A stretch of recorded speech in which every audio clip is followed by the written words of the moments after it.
He Rode to Makkah. By Muhammad Asad. Thirst, Section 6. 6.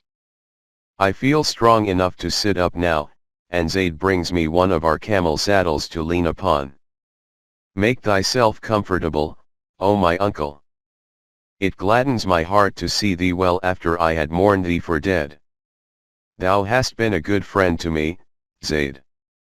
What would I have done without thee all these years if thou hadst not followed my call and come to me? I have never regretted these years with thee, O my uncle. I still remember the day when I got thy letter, more than 5 years ago, calling me to Mecca. The thought of seeing thee again was dear to me, especially as in the meantime thou hadst been blessed with the blessing of Islam. But just then I had married a Muntafiq girl, a virgin, and her love pleased me exceedingly. Those Iraqi girls, they have narrow waists and hard breasts, like this, and, smiling with remembrance, he presses his forefinger against the hard pommel of the saddle on which I am leaning, and it is difficult to let their embraces go. So I told myself, I will go. But not just now. Let me wait for a few weeks. But the weeks passed. And the months. And although I soon divorced that woman, the daughter of a dog, she had been making eyes at her cousin, I could not make up my mind to forsake my job with the Iraqi eagle, and my friends, and the joys of Baghdad and Basra, and always told myself, not just now, after a little while. But one day I was riding away from our camp, where I had collected my monthly pay, and was thinking of spending the night in a friend's quarters, when suddenly thou comest to my mind, and I remembered what thou hadst told me in thy letter of thy dear Rafika's death, may God have mercy on her, and I thought of how lonely thou must be without her, and all at once I knew I had to go to thee. And there and then I pulled off the Iraqi star from my eagle and threw it away. Then, without even going to my house to collect my clothes, I turned my dromedary's head toward the Nafud, toward Najd, and started out, stopping only at the next village to buy a waterskin and some provisions, and rode on and on until I met thee at Mecca, 4 weeks later. And dost thou remember, Zaid, our first journey together into the interior of Arabia, southward to the palm orchards and wheat fields of Wadi Bisha, and thence into the sands of Rania which had never before been trodden by a non-Arab? And how well I remember it, O my uncle. Thou wert so keen on seeing the empty quarter, where the jinns make the sands sing under the sun. And what about those Badu living on its rim, who had never yet seen glass in their lives and thought that thy eyeglasses were made of frozen water?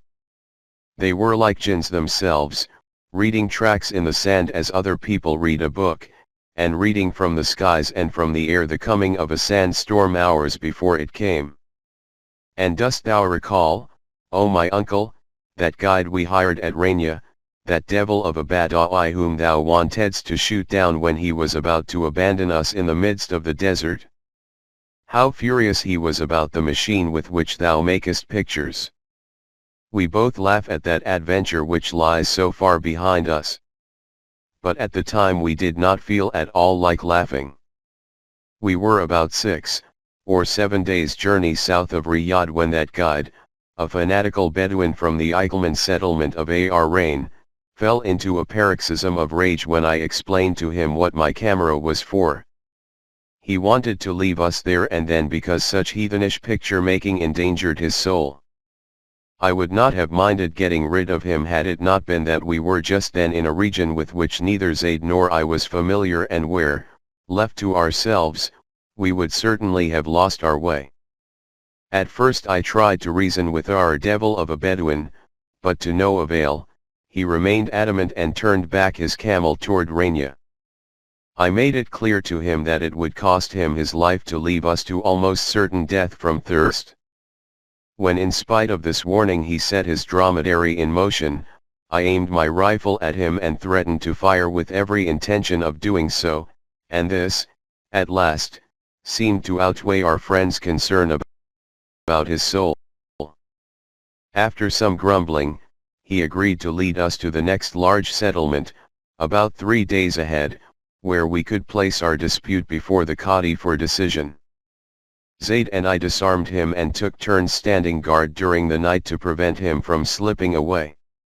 The Qadi at Kiwaiya, to whom we appealed a few days later, at first gave judgment in favor of our guide. For, he said, it is shameful to make pictures of living beings, basing it on a wrong interpretation of a saying of the Prophet, for despite the belief, so prevalent among many Muslims to this day, that the depicting of living beings is forbidden, Islamic law contains no injunction to this effect. Thereupon I showed the Qadi the open letter from the king to all amirs of the land and everyone who may read this, and the Qadi's face grew longer and longer as he read. Muhammad Asad is our guest and friend and dear unto us. And everyone who shows him friendliness shows it to us, and everyone who is hostile to him will be deemed hostile to us. Ibn Saud's words and seal had a magic effect on the severe Qadi, and he ultimately decided that under certain circumstances it might be permissible to make pictures. Nevertheless, we let our guide go and hired another to lead us to Riyadh. And dost thou remember those days in Riyadh, O my uncle, when we were guests of the king and thou wert so unhappy to see the old stables of the palace filled with shiny new motor cars? And the king's graciousness toward thee? And dost thou remember, Zayd, how he sent us out to explore the secrets behind the Bedouin rebellion, and how we journeyed through many nights, and stole into Kuwait, and at last found out the truth about the cases of glittering new reals and rifles that were coming to the rebels from across the sea? And that other mission, O my uncle, when Sayyid Ahmed, may God lengthen his life, sent thee to Cyrenaica, and how we secretly crossed the sea to Egypt in a dhow, and how we made our way into the Jabal Akhdar, eluding the vigilance of those Italians, may God's curse be upon them, and join the Mujahideen under Umar al-Mukhtar. Those were exciting days. And so we continue to remind each other of the many days, the innumerable days we have been together, and our dost thou remember? Dost thou remember? Carries us far into the night, until the campfire flickers lower and lower, and only a few pieces of wood remain glowing, and Zayd's face gradually recedes into the shadows and itself becomes like a memory to my heavy eyes. In the starlit silence of the desert, with the tender, lukewarm wind rippling the sands, the images of past and present intertwine, separate again and call to one another with wondrous sounds of evocation. Backward through the years, back to the beginning of my Arabian years, to my first pilgrimage to Mecca and the darkness that overshadowed those early days, to the death of the woman whom I loved as I have loved no woman since and who now lies buried under the soil of Mecca, under a simple stone without inscription that marks the end of her road and the beginning of a new one for me, an end and a beginning, a call and an echo, strangely intertwined in the rocky valley of Mecca.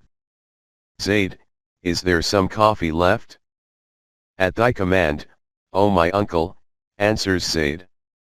He rises without haste, the tall, narrow brass coffee pot in his left hand and 2-minute, handleless cups clinking in his right, one for me, and one for himself, pours a little coffee into the first cup and hands it to me.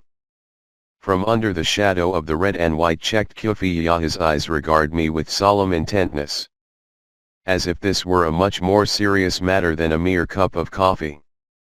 These eyes, deep-set, and long-lashed, austere and sad in repose but ever ready to flash in sudden gaiety, speak of 100 generations of life in steppes and freedom, the eyes of a man whose ancestors have never been exploited and have never exploited others.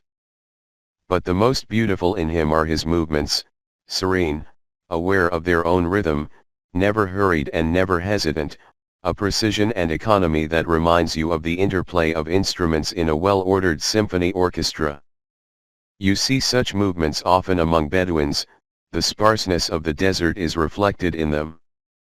4. Apart from the few towns and villages, life in Arabia has been so little molded by human hands that nature in her austerity has forced man to avoid all diffusion in behavior and to reduce all doing dictated by his will or by outward necessity to a few very definite, basic forms, which have remained the same for countless generations and have in time acquired the smooth sharpness of crystals, and this inherited simplicity of action is now apparent in the true Arab's gestures as well as in his attitude toward life. Tell me, Zaid, where are we going tomorrow? Zaid looks at me with a smile. Why, oh my uncle, toward Tama, of course. No, brother, I wanted to go to Tama, but now I do not want it any more. We are going to Mecca.